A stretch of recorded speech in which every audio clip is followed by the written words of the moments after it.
recently cleared the prelims examination and I will be writing mains examination. So basically मेरे को tips चाहिए अपनी handwriting speed कैसे increase करें और साथ साथ उसकी एलिजिबिलिटी को कैसे इंक्रीज करें. Okay, so you will be writing your mains. Yes ma'am. Fine. So first of all, congratulations for clearing your prelims examination. Thank you. It was a tough exam this year. Yes. But then, yes, I would be telling you about your mains thing. Yes ma'am. So you have done handwriting course from us, the Yes, ma'am. entire 12 days course, right? Yes. So now after that 12 days practice and all, somehow you are able to maintain answers like this. Yes ma'am. ठीक है ना? Now accordingly as we was discussing, this writing, इस वाली writing के अंदर अभी आपका this is slower, like this is coming in between 12 to 13 minutes. Right. But to attempt for a mains examination, आपका जो write up है वो around 7 to 8 minutes का हमें target करना है. Yes, ठीक है? ma'am. So उसके लिए first of all I would like to give you some of the steps by which you can very well go to the practice of your mains examination as far as writing is concerned.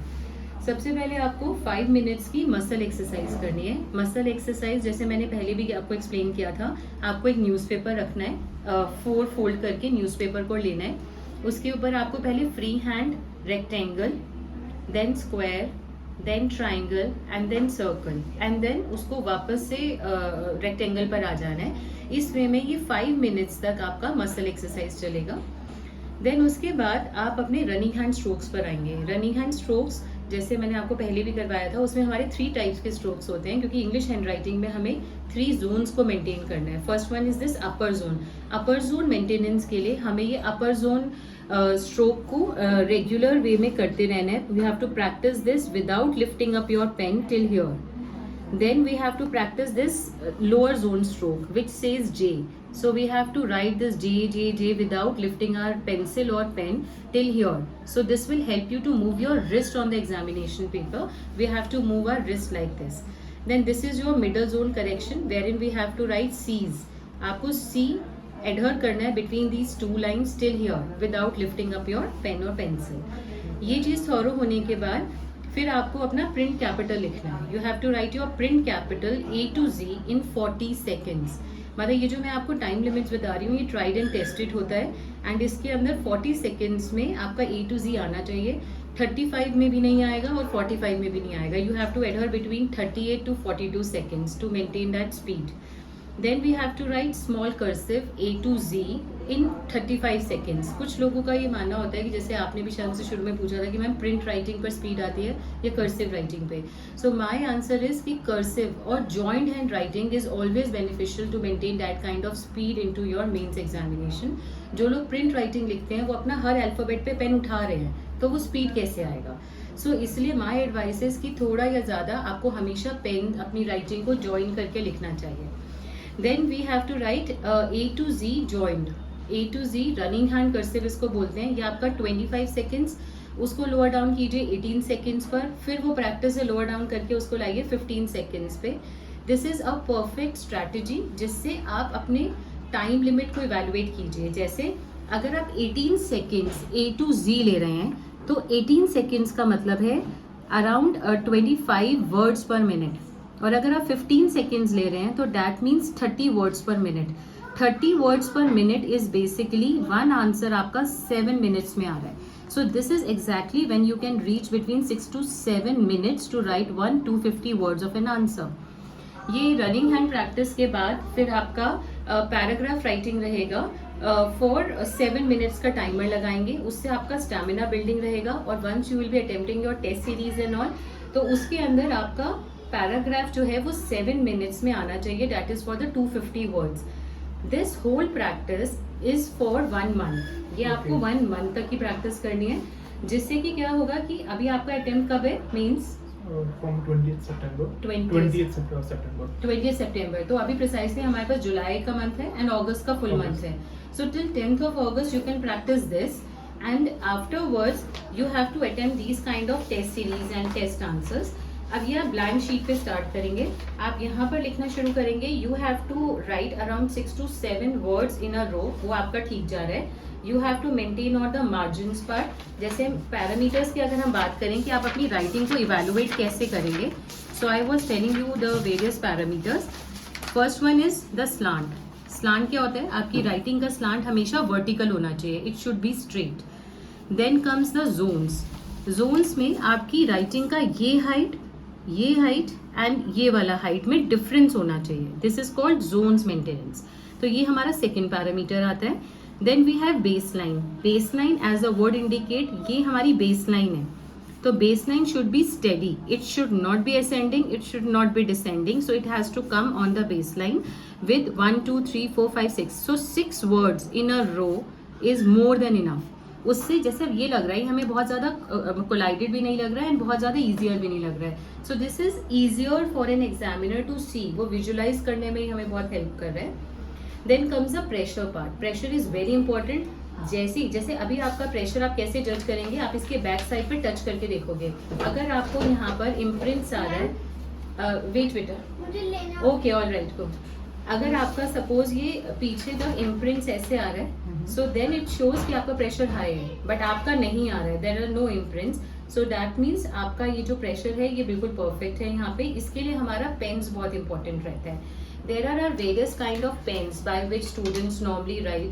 मैंने अपनी दूसरी video में भी बताया हुआ कि how to choose the right type of pens for your examination. थोड़ा सा ब्रीफ में बता देती हूँ.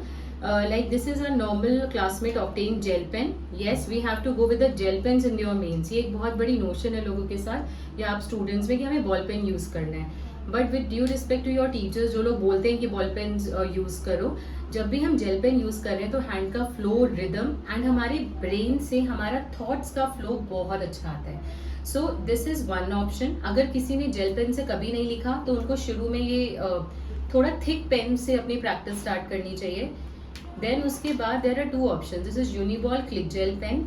ये पेन नॉर्मली मेरे स्टूडेंट्स काफ़ी सालों से मेंस लिखते आ रहे हैं क्योंकि इसकी अगेन विथ बहुत ज़्यादा है. जितना ब्रॉड ग्रिपिंग होता है उतना ज़्यादा हमारा प्रेशर पेपर पर कम आता है. Then this is V7 and also इस टाइप के पेन्स काफ़ी सारे अवेलेबल है. इन दोनों में आप फ़र्क देखेंगे ना. So this is taper tip. Okay, taper means this is broad to thin. And ये वाला आप देखोगे, so this is standing tip. अब एक ये ऑप्शन भी होता है, this is Pentel 0.7. This is again taper tip. तो माई प्रेफरेंस है सबसे पहले आप टेपर टिप्स पे जाइए. If not this, try this, because इस पे प्रेशर एडहेरेंस पेपर पे कम हो जाता है. Then you try this. अगर इस पे हाथ नहीं बैठता है तो go for the standing tips. Alright. So अब सपोज हमने माना कि आपका हैंड इसके ऊपर बैठा है, सो आपने अब इससे लिख रहे हैं, तो हमारा प्रेशर एडहेरेंस हो गया. अब उसके बाद लास्ट पैरामीटर आता है margins. Margins is suppose this left margin and right margin. आपको ये दोनों को एडहर करना है. लेफ्ट मार्जिन बिकॉज आपके यूपीएससी के एग्जाम में एक लेफ्ट मार्जिन गिवन है और एक राइट मार्जिन भी गिवन होता है. You have to write in between these two lines. तो अपनी प्रैक्टिस के वक्त मेक श्योर कि आप लेफ्ट मार्जिन से 1 सेकेंड का गैप दे के लिखोगे. 1 सेकेंड मतलब अपने माइंड में लगाओ. भाई अगर हम छोटे बच्चे होते हैं तो उनको बोलते हैं you have to keep a 1 finger gap, but 1 finger आप नहीं रखेंगे because when we grow up तो हमारा 1 फिंगर गैप ज्यादा हो जाता है. सो माइंड में जैसे 1 सेकेंड का गैप दीजिए and start writing from here. तो इतना gap is more than sufficient. जो अभी आप ले रहे हैं इससे परफेक्ट है. 1 रो में 6 to 7 वर्ड्स जैसे मैंने बताया. एंड राइट मार्जिन का एक सिंपल सा फंडा बता रही हूँ.